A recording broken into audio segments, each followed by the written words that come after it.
Welcome to LOA Today. Walt Thiessen and life coach Cindie Chavez here. Today is Tuesday, January the 30th, 2018 at 8 a.m. Eastern Time.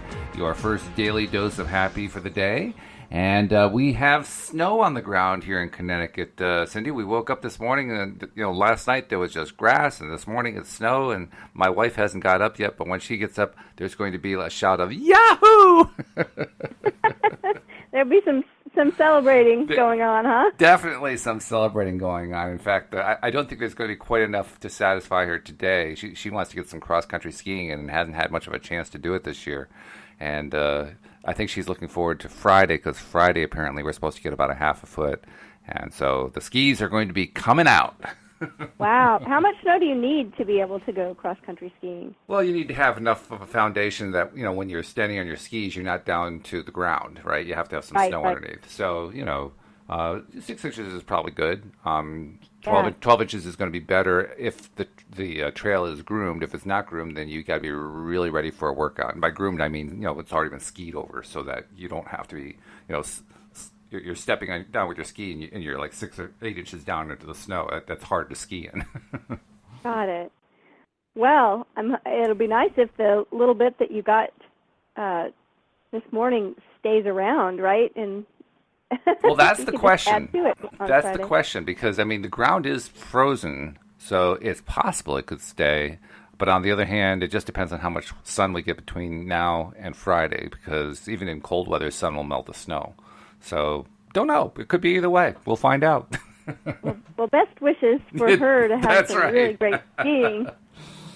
But, actually, it's a good thing I don't have skis. I really do want to ski at some point, at least start skiing at some point. But I actually pulled a tendon or something in my knee, so it's probably a good idea for me not to be doing skiing right now.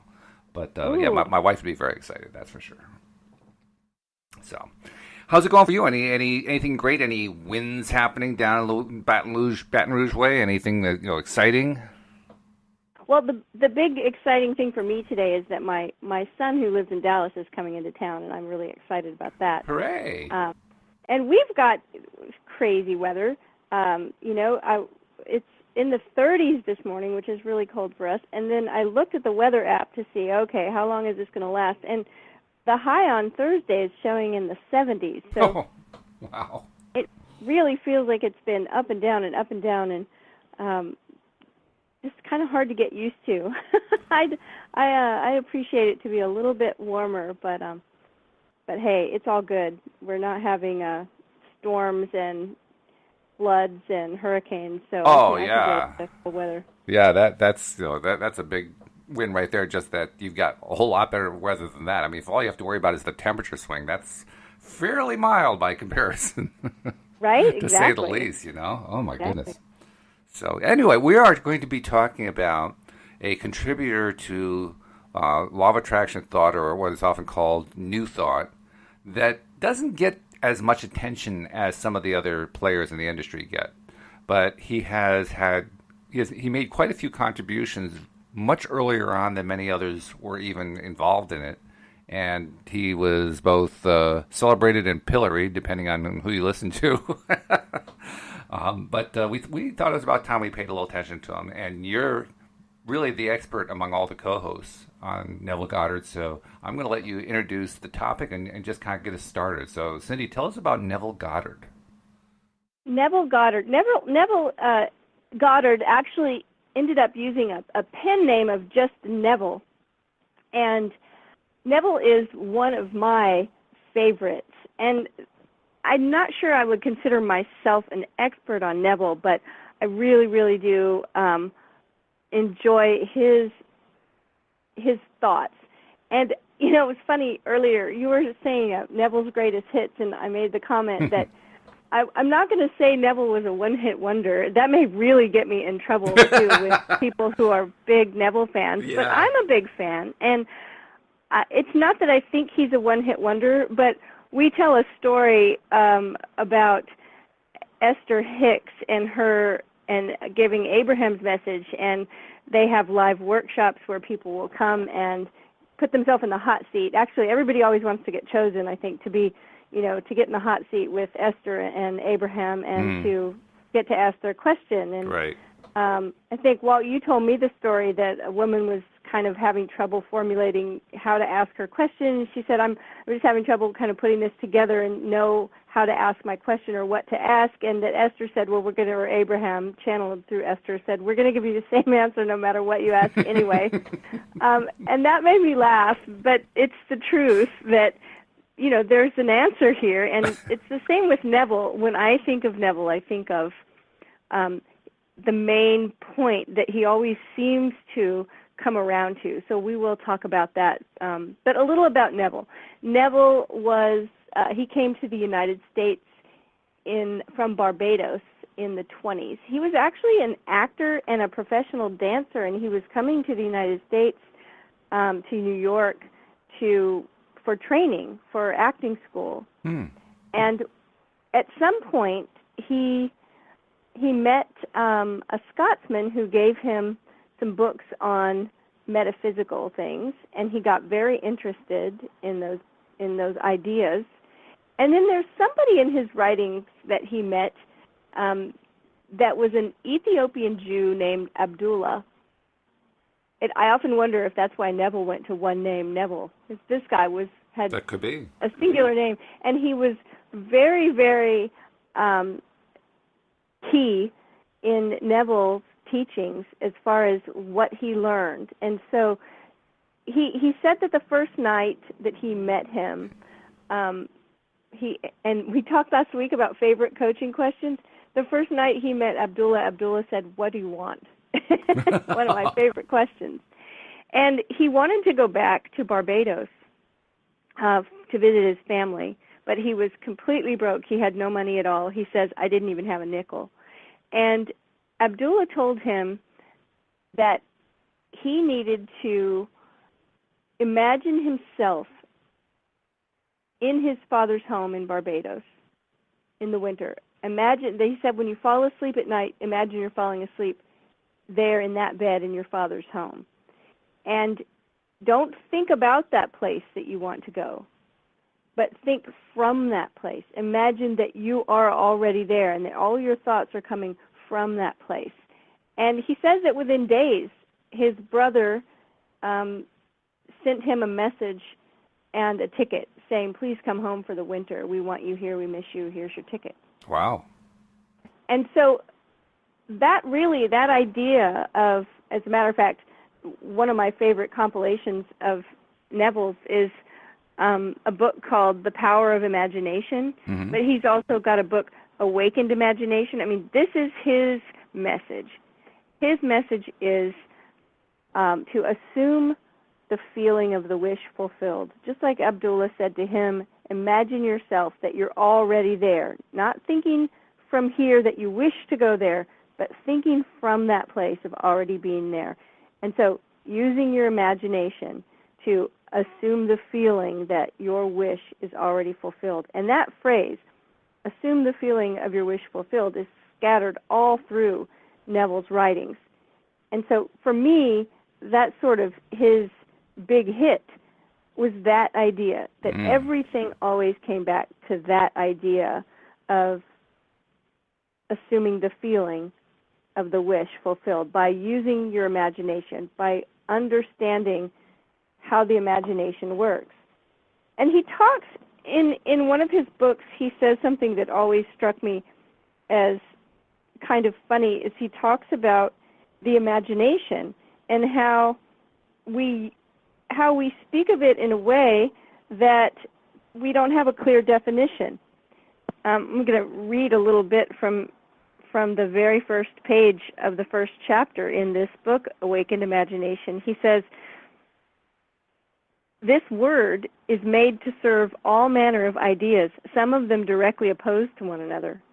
Fancy, thought, hallucination, suspicion. Indeed, so wide is its use and so varied its meanings, the word imagination has no status nor fixed significance. For example, we ask a man to use his imagination, meaning that his present outlook is too restricted and therefore not equal to the task. And in the next breath, we tell him that his ideas are pure imagination, thereby implying that his ideas are unsound. We speak of a jealous or suspicious person as a victim of their own imagination, meaning that his thoughts are untrue, and a minute later we pay a man the highest tribute by describing him as a man of an imagination. So he's talking about, how no wonder we're confused about this imagination thing. But he says that our imagination is the gateway of reality. And he expounds a lot on that idea.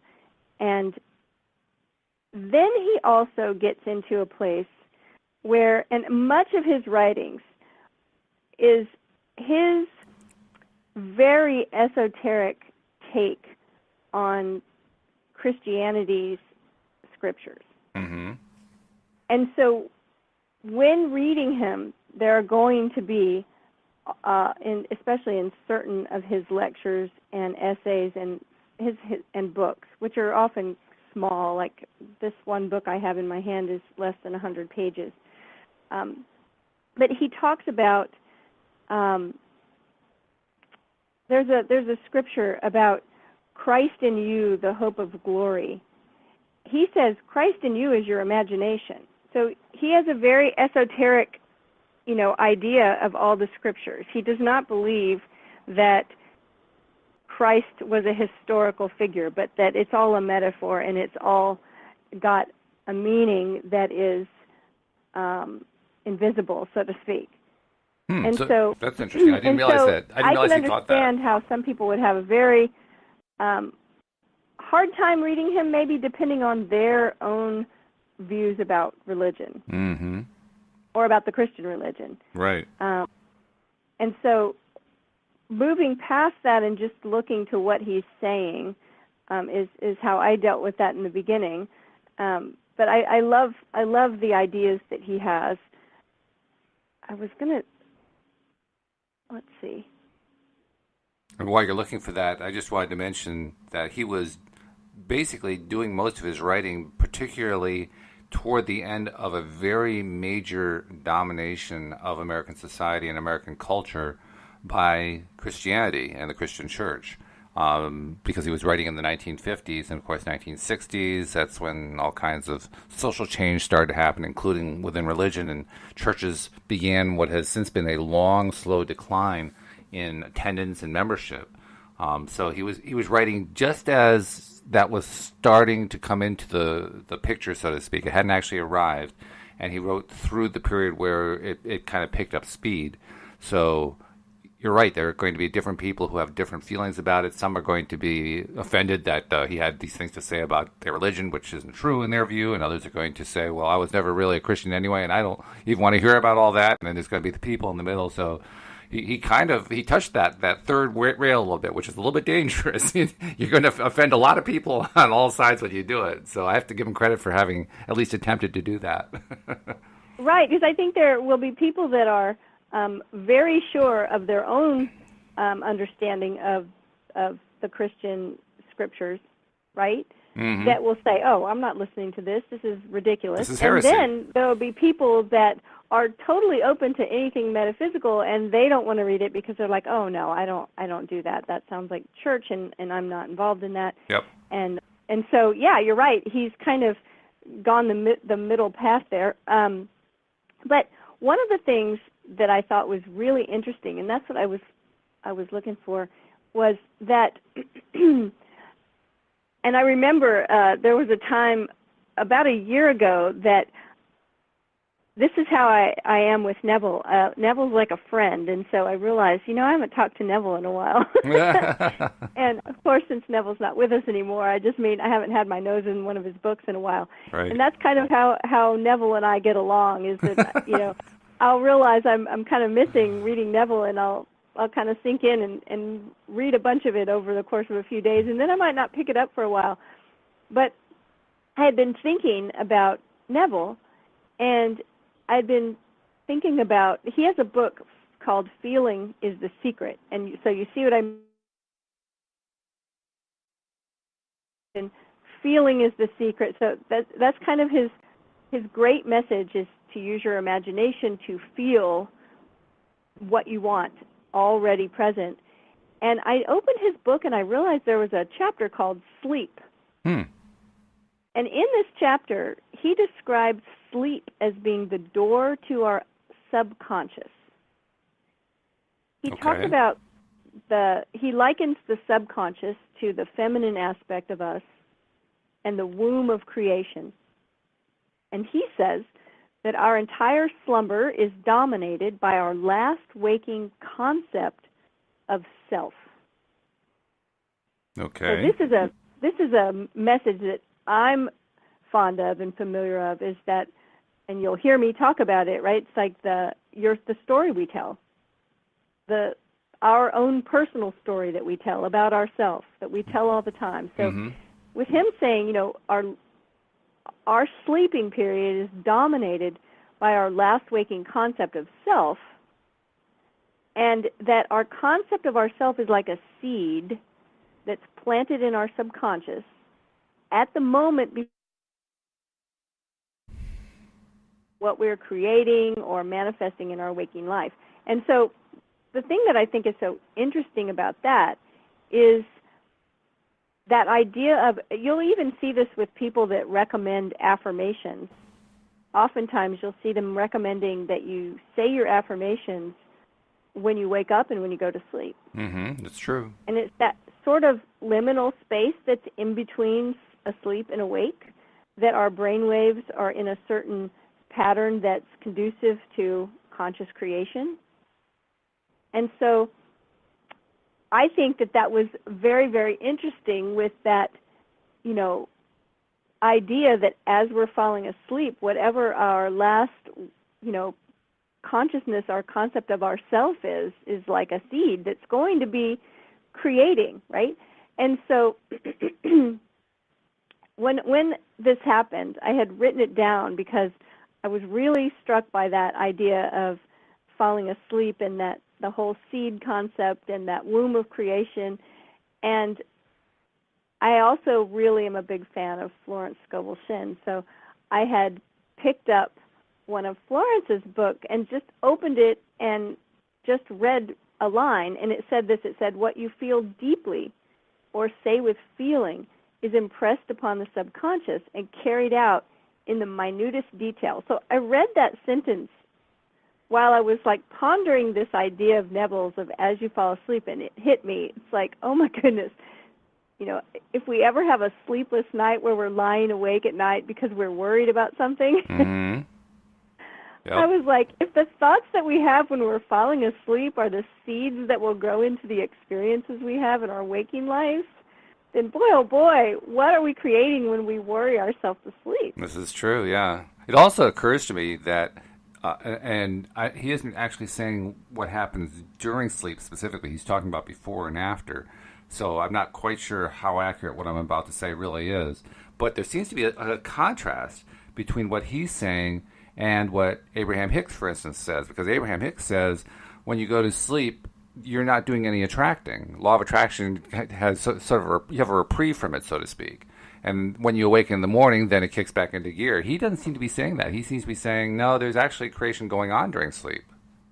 Yeah, it sounds like that to me, because saying that then I think that was his phrase, our entire slumber is dominated by our last waking concept of self. Yeah. And saying that that sleep is the door to the subconscious, and that the subconscious is like the womb of creation. It sounds to me like that's why he's placing such an importance on what we're thinking about as we fall asleep, because we're entering into a space where we're doing a lot of creative. So that is a bit different. It is different. And by the way, I also want to remind our listeners and any new listeners who might be listening, we want to encourage you, if you're enjoying this program and enjoying getting your daily dose of happy, we want to encourage you not only to become a subscriber, and we'll give you more details on how to do that at the end of the podcast, but we also want to encourage you to share this with friends, because that's how we're expanding our listenership and how more and more people are getting exposed to the daily dose of happy. People who do subscribe are people who will listen to 20, 25, 30 episodes per month. So they're really enjoying it. We know that just from looking at the numbers that we get, because we can, to a certain degree, track what IP addresses are listening and how often they listen and so forth. And so as a result, we know people are definitely enjoying the show. So you're going to be doing, friends who have some interest in metaphysics or law of attraction, you're going to do them a favor by sharing the show with them. So just wanted to throw in there, please share the show. Yes, share. So I think that, with Neville, it's just always going to come back to our imagination. And, as far as him using verses from the New Testament, I thought it was funny because he says, at some point, not one stone of literal understanding will be left after one drinks the water of psychological meaning. So he really, really did feel that all of the verses had a sort of hidden psychological meaning, and that once you discovered that it would be very easy to understand, and that none of it would be taken literally. So that's kind of I don't know of anybody else. Florence Scovel-Shinn does use some verses, but not the way Neville does. He is pretty consistent with his ideas. Not that she's not consistent, but she has her own teaching that doesn't. I feel more like a lot of his teaching almost relies on some of these verses. Mm-hmm. And hers are more sporadic. They don't come in too often like his do. He has whole books where everything he's talking about sounds like he's teaching the Bible. I see. Okay. Well, that makes sense based on what little exposure I've had to him, because you can definitely open a given book to a given page, and it looks like it's an entire Bible class. So that makes sense. The interesting part. He says that when we commit ourselves to an invisible state, and words like that it all comes back to what's going on in our imagination. And he says that when we fuse our imagination with what we know to be other than us, that in that union we experience the result. So it's when we can hold the vision for something. And I think that's one of the hardest parts of the law of attraction, is when we can hold the vision for what we want to create when our senses are telling us something else. Mm-hmm. Oh yeah, that's the ongoing struggle or conflict or whatever you want to call it. But the fact is, human beings don't think about just one train of thought. We have hundreds of trains of thought. And at any given point in any given day, we could be exploring any of them. And in the process of exploring them, all of a sudden we find ourselves dealing with, all kinds of issues. So the idea that the imagination is key to all this, I have to agree with them. It is key to all this. In fact, as we think about anybody's approach to law of attraction, I don't care who is doing the teaching, it all begins with, you have to be able to imagine what you want rather than rely on reality as it is, because if you just rely on reality as it is, you're going to get more of reality as it is. And we presume that's what you're trying to change when you're studying this stuff in the first place. You don't want reality as it is right now. You want a new reality. You want something else to come out of it. Well, that requires imagination. Exactly. And I think that's it, is if we were perfectly, content with the way everything was exactly, then there wouldn't be any motivation. No. Right? Yeah, and so that's the thing, is that the idea that it's not about logic, right? There's logic, and then there's imagination, and our logic is always going to go with what we see, with what we see and hear and taste and smell, and how many times does someone try to convince us that, no, but this is the way it is? I remember one of my mentors told me, as soon as you start saying, but this is just how it is, that's giving you a big, that's a big red flag to alert you that this is a belief system, and probably a limiting belief system. Right. Yeah.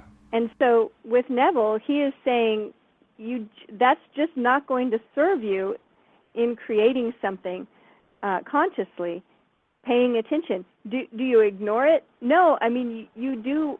We do have eyes to see and ears to hear what's going on around us. And that's why it's so tricky to be able to hold the vision for something else when we're not seeing it. But the imagination is the tool. Reading Neville, that's what you're going to read over and over and over. If it's difficult to read those verses, it was at some time for me. It's not anymore. I think I've just read it so much, and I realized that he is just using the tool that he had at hand.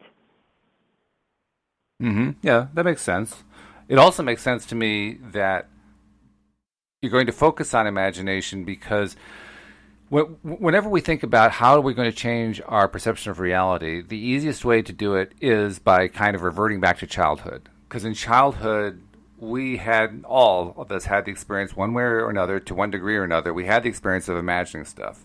Whether it was an imaginary friend or we were playing a game with friends and it involved imagining that we were professional baseball players, or we were in the army, or we were at the local doll academy or whatever it might be. We were imagining. And it was a way of playing out. Okay, so as we grow up, what are we going to do with our lives? What would we like to do? What would happen if we chose to go this way or that way? It was imagining, and that kind of imagination is something children are really good at. So when we're adults and we feel that we're kind of stuck on this or blocked by that and trying to figure out how to change circumstances we don't like, we need to have the ability to imagine our more desired circumstance. Like Abdullah, is that his name? The gentleman who said to him, when you want to go back to Barbados, imagine yourself actually in Barbados. Don't imagine what it's like there. Imagine that you're actually there and that you're experiencing it. Well, that's imagining. And it's a powerful tool to use once we relearn how to use it like we did when we were kids. Yeah, and that's what he says that, in that story about wanting to go back to Barbados and learning that idea from Abdullah. That's what he says he did, that every night for several nights when he would get into bed and fall asleep, he would imagine that he was falling asleep in Barbados, in his father's home. And so I love this. He says, determined imagination, thinking from the end, is the beginning of all miracles. I would like to give you an immense belief in miracles, but a miracle is only the name given by those who have no knowledge of the power and function of the imagination to the works of imagination. Imagining oneself into the feeling of the wish fulfilled is the means by which a new state is entered. And he certainly entered one. In fact, I got to mention, too, my wife and I, when we married, we called it honeymoon part 1 and honeymoon part 2. We got married in September, and so immediately after getting married, we went to Cape Cod, which is just a couple hours drive away. So that was honeymoon part 1. And then the following May, we flew to Barbados for honeymoon part 2, and we spent time on Barbados. We were there for about a week and a half, something like that. And it was it was a wonderful time. We really got to know the island well. Got a tour from a local cab driver, gave us a great tour of the place, and got to see Bridgetown and so forth. And so I can certainly say I understand why Goddard would want to get back there, because, well, it's like any Caribbean island, I suppose, but it is gorgeous. It's a beautiful place, particularly on the Caribbean side of the island. It is just, the water is unbelievable. Some of the tropical gardens that are there are fabulous. There are underground caves that are really fun to explore. There's lots of really interesting stuff there. So I totally get why you'd want to get back there. And it probably wasn't all that hard to imagine it, because there's a lot of fertile stuff there to imagine. So I thought throw that in. Especially if he grew up there, being a child there and growing up. And you're right. As children, our imagination is so keen, right? So bright, and we use it so well. And that's why, reading the beginning of the book where he talks about the way that word is used, it's just your imagination. Yeah, right. And it kind of pained me a little bit to think of how as children we had that kind of shut down. Our imagination one of the fundamental parts of how we navigated life. And obviously, that's how we were made. Like, we came into this life with that tool and that ability to use it, and we were good at it. And then people would say, "Oh, that's silly. You're just imagining things." Yes, right. Like, oh, yeah. we kind of got it shut down, and that's kind of a drag that.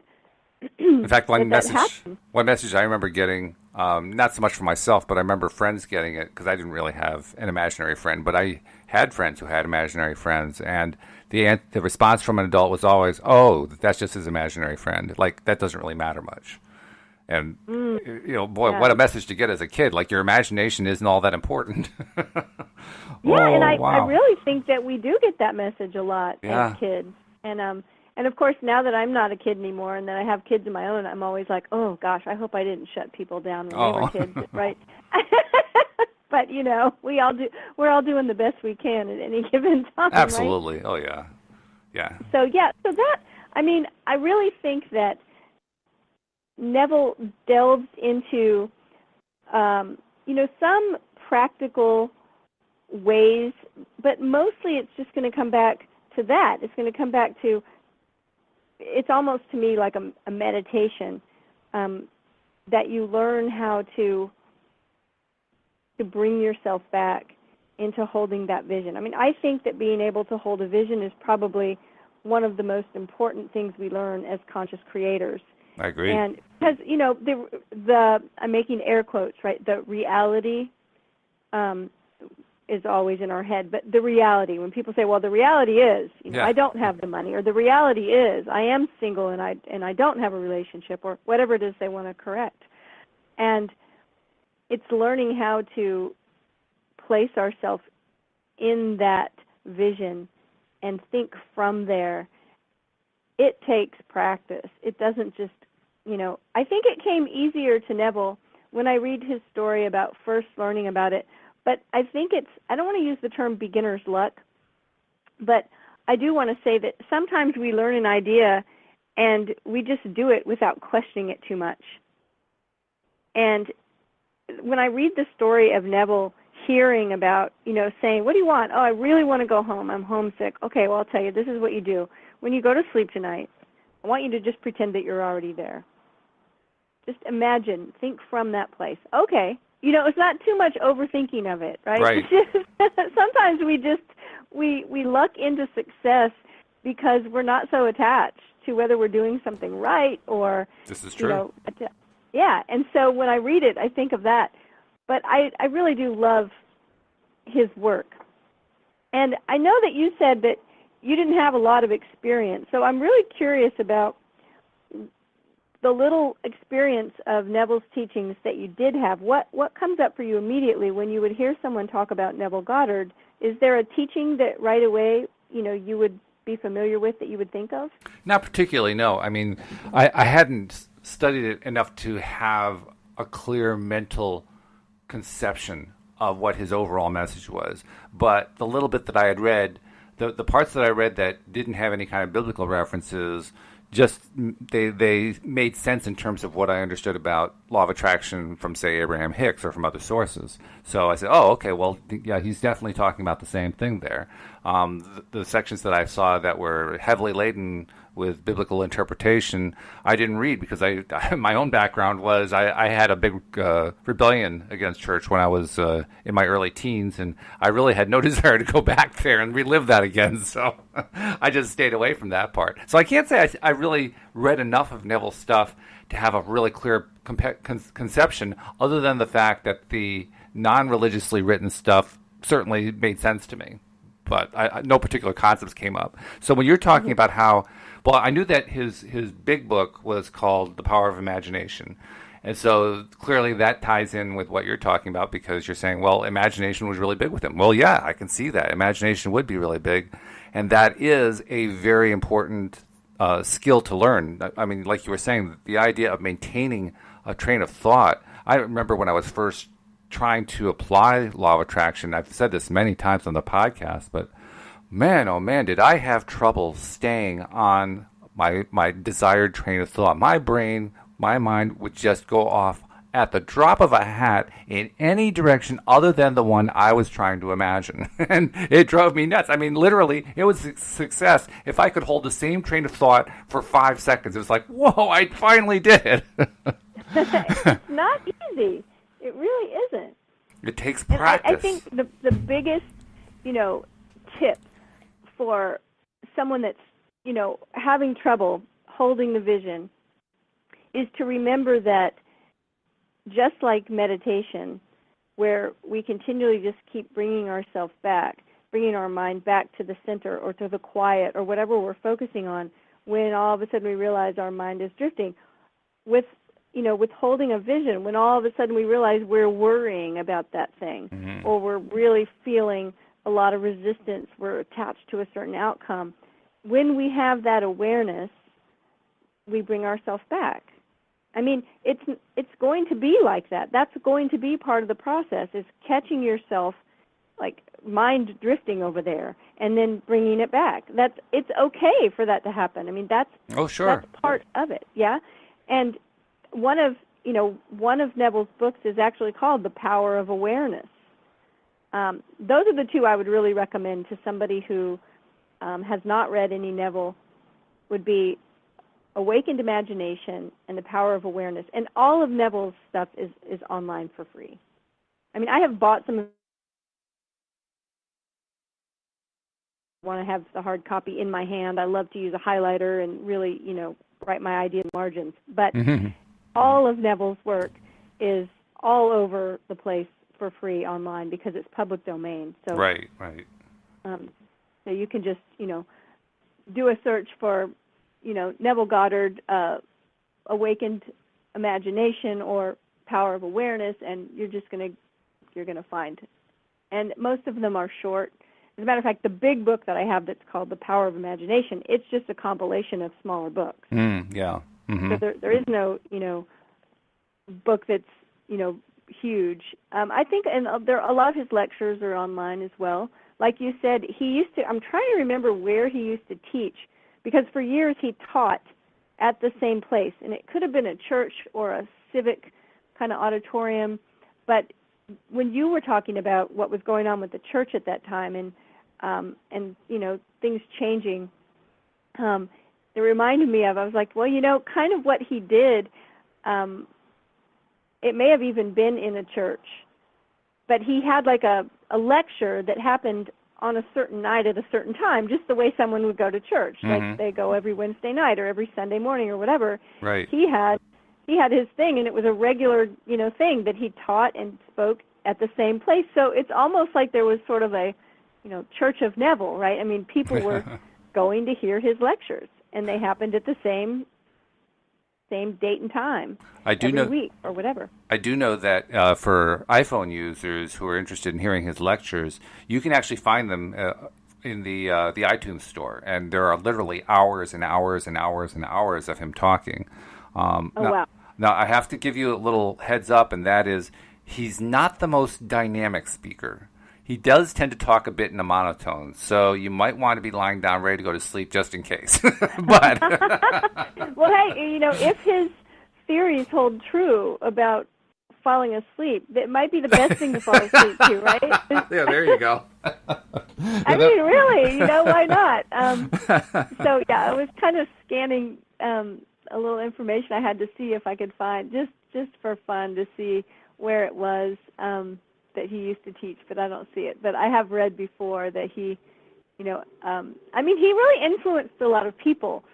And he did not ever, I don't believe, label himself as a New Thought teacher. I think he got labeled as a New Thought teacher because there was, in hindsight, looking back at that time period, there was all of these, New Thought teachings going on. These new things were coming up. People were starting to teach esoteric Christianity. People were starting to have a different take on things. I'm talking about in America anyway. Right. And so at that point, we kind of lump a lot of those teachers together because they were teaching things that were similar into what we now call New Thought. I don't know that he ever labeled himself that way, but I know if you look up anything about him, it's going to put him into that category. But like Joseph Murphy, who was a famous, I think, New Thought teacher, apparently he was very, very influenced by Neville Goddard, and as was Carlos Castaneda. Oh. So like a lot of people that you might not think were big fans and were very influenced by his teaching. So it was a big movement that happened during that time, which I think is kind of cool because things are so different now with the internet. Mm.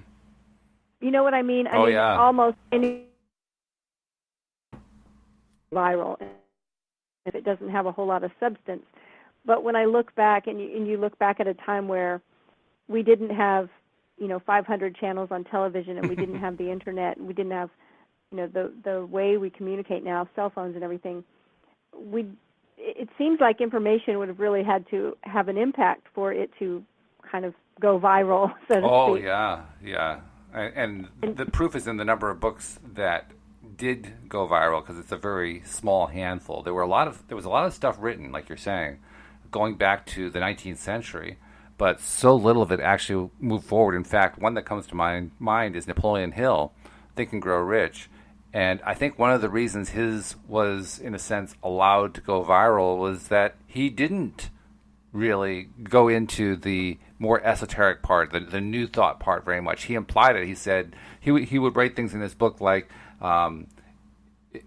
if you're the kind of person who already has an idea of what it is I'm talking about, then I don't need to explain it to you. Because he didn't want to look too controversial. He wanted his book to be more mainstream and more popular, because in his view, it was more important to spread the ideas of what the major industrialists had to say on why they became major industrialists, how they ended up being successful. That's what his main goal was in writing the book. But nevertheless, the LOA component was there. It's just that he wouldn't talk about it very much. He would say, well, it's there for those who know to look for it. Right, and I think that it was it the word vibration? If I'm remembering this correctly, in Napoleon Hill's book, that there was an earlier version and then there was an edited version that was the version that really got out there, and that the word vibration was used many, many times in the original version. That could be. I can't remember for sure. It got edited out, and I remember the first time I read it, it was like, just tell me, because he keeps alluding to some secret, and you will notice it if you pay attention. Yeah. I'm like, why can't you just say it? Well, it frustrated the heck out of me, I can tell you that. I mean, I liked the book, but I was like, well, give me the rest of the key, for goodness sake, I paid for the book. Ugh. Yeah, he was... It's an important thing, but I can't find it in here. Yeah, right. Yeah. Where is it? So I think that's interesting that you bring that up, because there's that one. There's, is it How to Win Friends and Influence People? Dale Carnegie, yeah.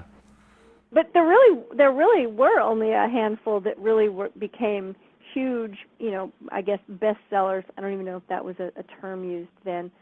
But yeah, so I think that, and I have no idea, not knowing of Neville until, maybe the past 15 years, like what was it like before? How much was there just a big resurgence of his work after the internet, where it's actually kind of spread out more and more and more?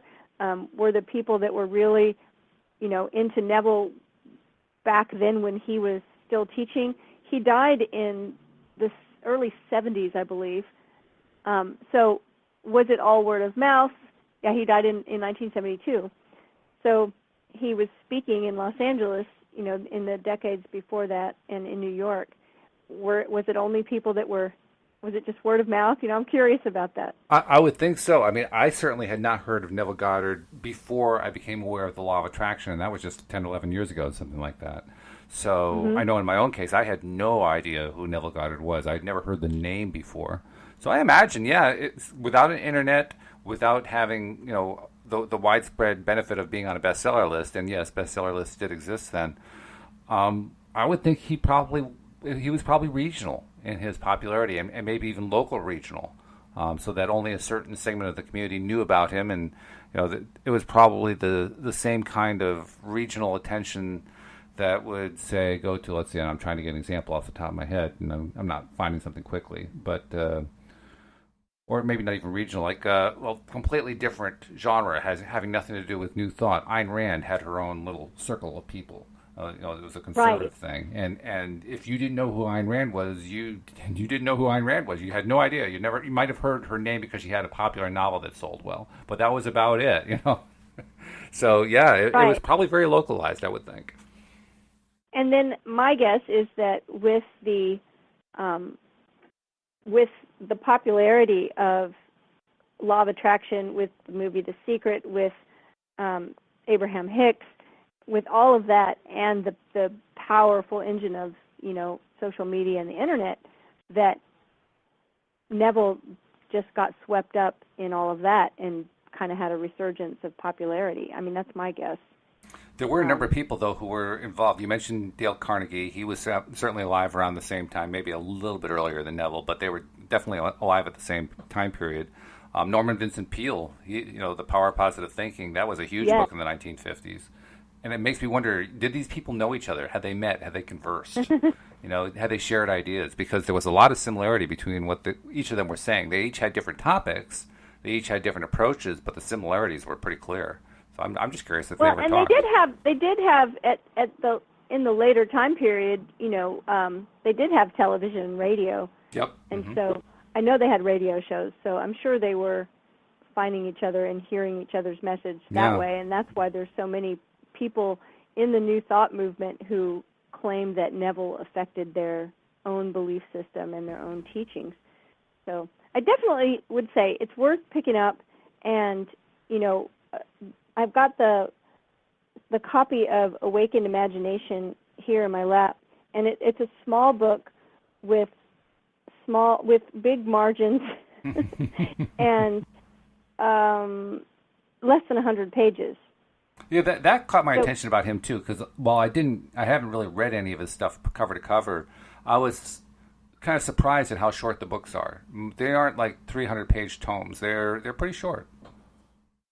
Yeah, and so that's what I'm saying is it's not, if it's something that doesn't appeal to you, you haven't wasted, lots and lots of time trying to move yourself through the book. There's definitely something that can be read in a short period of time. And so I highly recommend Neville. He may or may not be your cup of tea, but he's definitely worth looking into because he has some powerful things to say. I think his voice is an important voice in the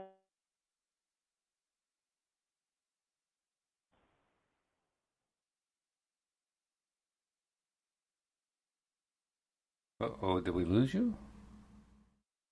I'm here. Oh, there you are. Oh, your voice disappeared. I wondered what happened. I did hear a break as well and thought maybe we just got dropped for a second. Yeah, that could be. We've had a few drops, but that one was very prolonged, and I wasn't sure what to make of it. But finishing your thought, yes, I think the thing about Neville is he's somebody who a number of people take very, very seriously. I've even seen him referred to as the prophet Neville Goddard. There are some people who are almost religious in their following of him, which I guess could also be said about others like Abraham Hicks or The Secret or whatever. But the supporters and the advocates of what Goddard has to say they're quite vehement in their support of him, and some of them to the point of even exclusion. I saw one person who said who started a group on Facebook. It was a Neville Goddard group, and in the introduction to the group, he said, "We don't welcome anyone who likes to get their information from channeled beings."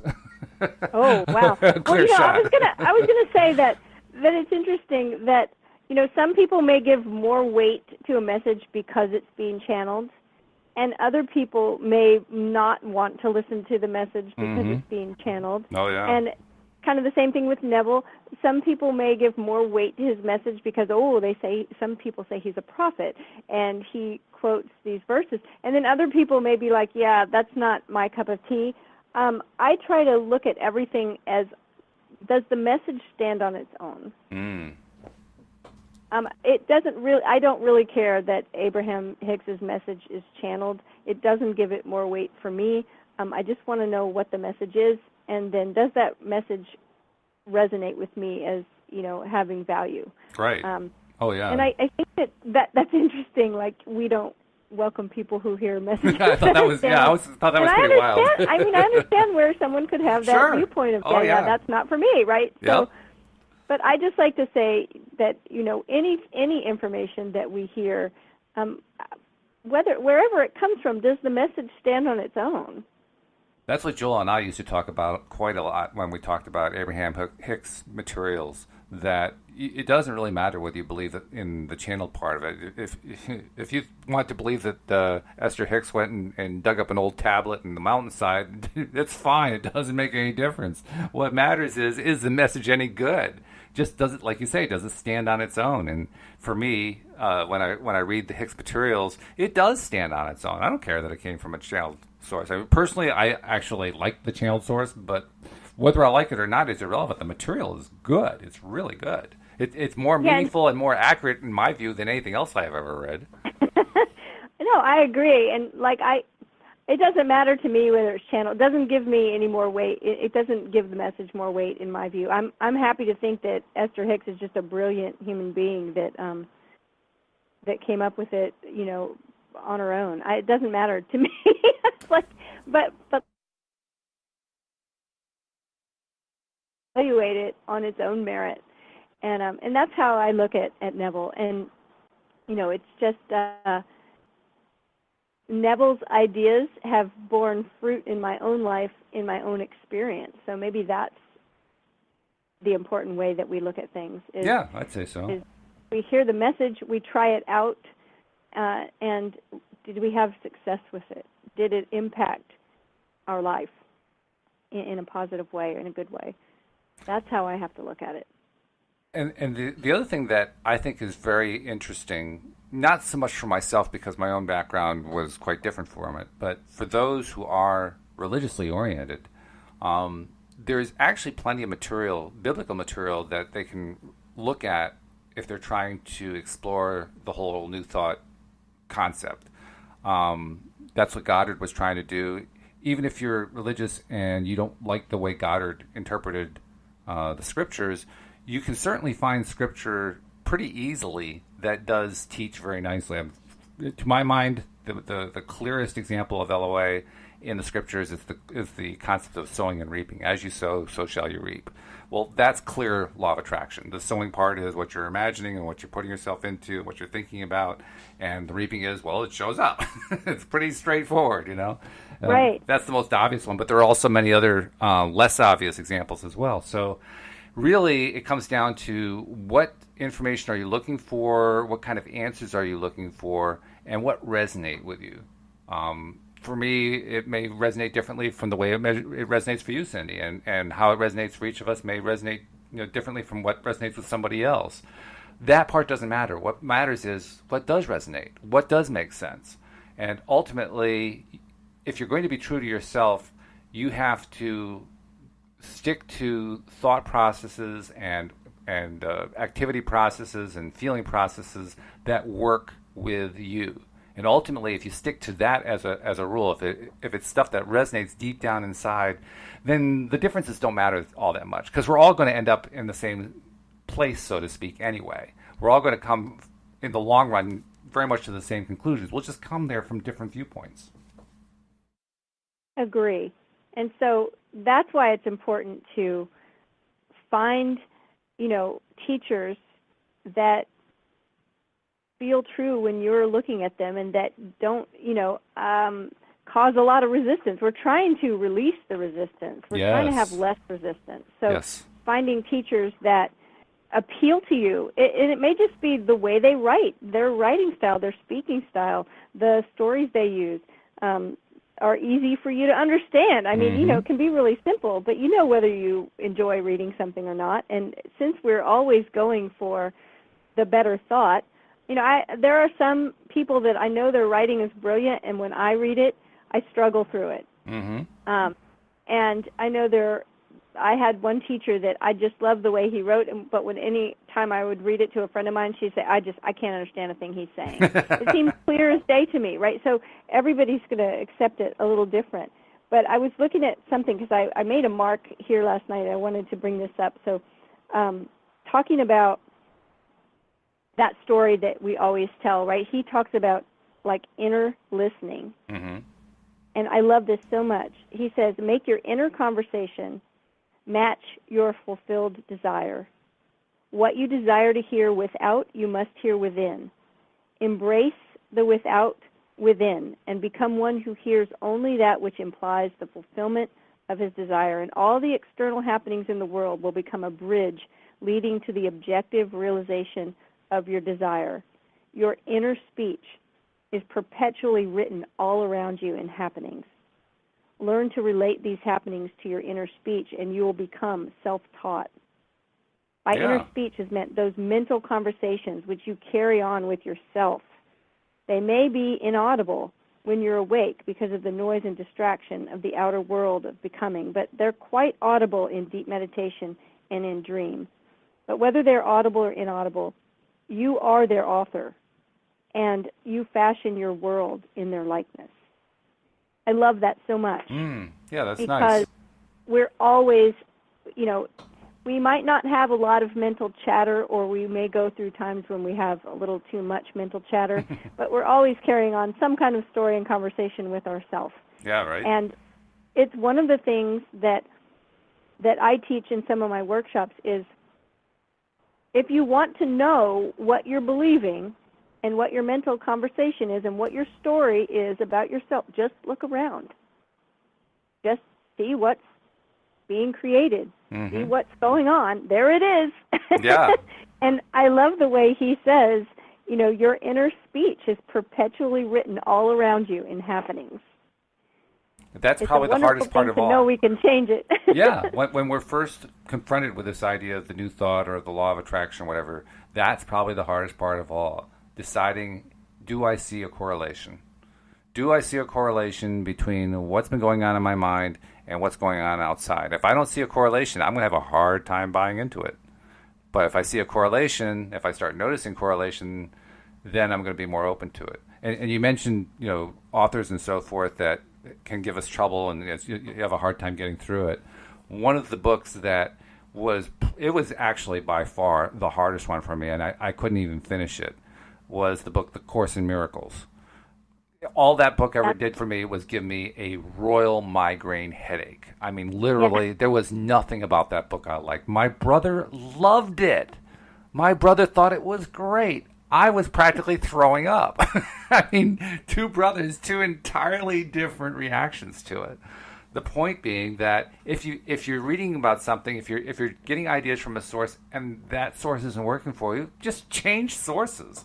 The concept, the question that's really important is there a relationship between what you think and what happens in the real world? That's the real question. And if you have noticed enough going on in your life that says there is a correlation, that's the reason to be reading any of these teachers, including Neville Goddard. Exactly. Well said. And I think that, sometimes people get defensive because they don't like what's going on in their life. They're like, I didn't create all of this, right? And that's the place where we can just take a deep breath and just realize that maybe we're looking at what we're calling reality and we're telling that story over and over, and that's why it's being created. So well, I know for myself, I didn't want to believe it because I didn't like most of what was going on. And I said, I created this? Hell no. It wasn't my fault. Right, exactly. No, I've been trying to change it. That's right, yeah. How dare you accuse me of this? We start seeing that we step into the power of responsibility and recognize, okay, I think I had something to do with it. And like so many people, I think I attributed a lot of blame to it. Like, oh, no, if I admit that I had something to do with it, I'm blaming myself for it. And of course, the blame thing really gets in the way because it really isn't accurate. But that was part of the feeling. The feeling that, I'm not to blame for this. I didn't do this. I didn't create this crazy mess that's here. That was the way I felt, Anyway, we are nearly out of time. I wanted to take a moment to say, if you haven't subscribed to the podcast, please do so. I'll give you the quick scenario. Step one, you can do it through the website, loatoday.net. There are subscribe buttons all over the place. Number two, on an iPhone, you can do it through the iTunes Store. Just search on LOA Today. Click on it, subscribe, boom, you're done. On Android, it's a little bit more complex. So if you have like a Samsung or a Motorola or an LG or a Nokia or whatever, you have to get some software installed that can handle podcasts. best place to do that is in the Play Store. Just download like Podcast Manager. It's a nice free app. Load that in, then use that to do the search for LOA Today, and you'll get in. And Cindie, somebody wants some coaching. How do they get some assistance from you? Because you're a great coach. Oh, they can find me online at cindiechavez.com, CindieChavez.com. Come find me. Fantastic. Thanks for giving us the tutorial on Neville Goddard, too. We appreciate that.